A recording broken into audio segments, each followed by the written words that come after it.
Hey, love bugs. Welcome back to the Love Series. I'm your host, Cassidy, here with another episode diving into all things heart, soul, and yes, a little bit of attitude. Today, we're tackling a question a lot of us wonder at some point. Am I too sensitive? Or is everyone around me just way too blunt? If you've ever heard, you're too sensitive, lighten up.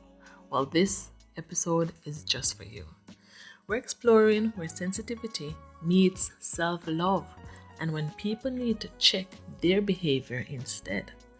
Grab a cozy drink, get comfortable, and let's figure this out together. Because honestly, isn't the world a little bit better with a few soft hearted souls? Alright, so let's get one thing straight. Sensitive isn't a bad word. Being sensitive just means that you're tuned in. You feel things deeply, and that can be a beautiful thing. Sensitivity is what lets us empathize, what makes us great friends. And yes, maybe we cry during commercials, but so what? Raise your hand if you've teared up at a puppy video. But sometimes people say we're too sensitive, like it's a flaw. So let's unpack that. Are we actually too sensitive? Or are people just saying whatever they want and expecting us not to feel a thing? Let's dive into this classic scenario. Okay, so you're in touch with your emotions. Sensitive folks are often more in tune with how they feel.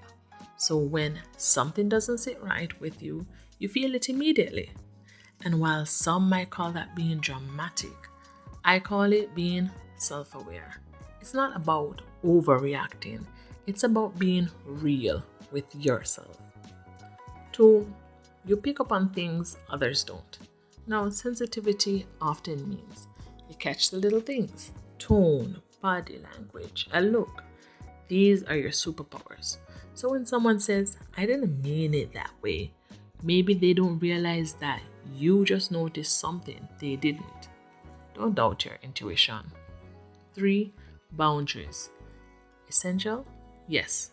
Sensitive people are actually great at setting boundaries because they know what they need. If something feels uncomfortable, you're more likely to speak up. It's not sensitive to tell someone what's okay and not okay for you. It's just smart. So, what do we do when people say we're too sensitive? 1. Embrace the so what. Next time someone says you're too sensitive, try responding with a calm, so what?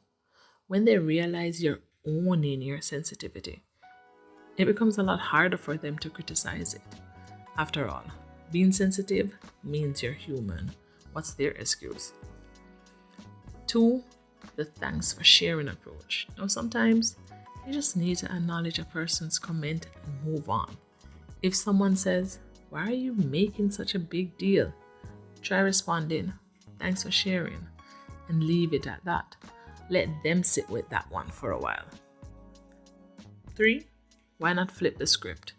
If people are calling you too sensitive, try gently turning the question back. Why does my feeling that way bother you so much? Sometimes people criticize sensitivity because it makes them uncomfortable, not you. 4. Find your sensitive squad. Not everyone gets it, and that's okay. Surround yourself with people who appreciate your sensitive side and don't expect you to toughen up just for their convenience. Your people will love that you're emotionally open and tuned in. So, sensitivity isn't something to fix or hide, it's something to embrace. You're allowed to feel things deeply. You're allowed to react and express yourself. Being sensitive doesn't mean you're weak, it means you're in touch with the world around you. And if some people can't handle it, well, that's their issue, not yours. So if you've ever asked yourself, am I too sensitive? The answer is no. You're exactly as you should be. Sensitive souls make the world warmer, kinder, and more interesting. Don't ever feel bad for bringing your whole heart to the table. Thank you for tuning in to another episode of the Love Series. Until next time, love bugs, keep feeling, keep being real, and keep loving yourself, sensitive sides and all.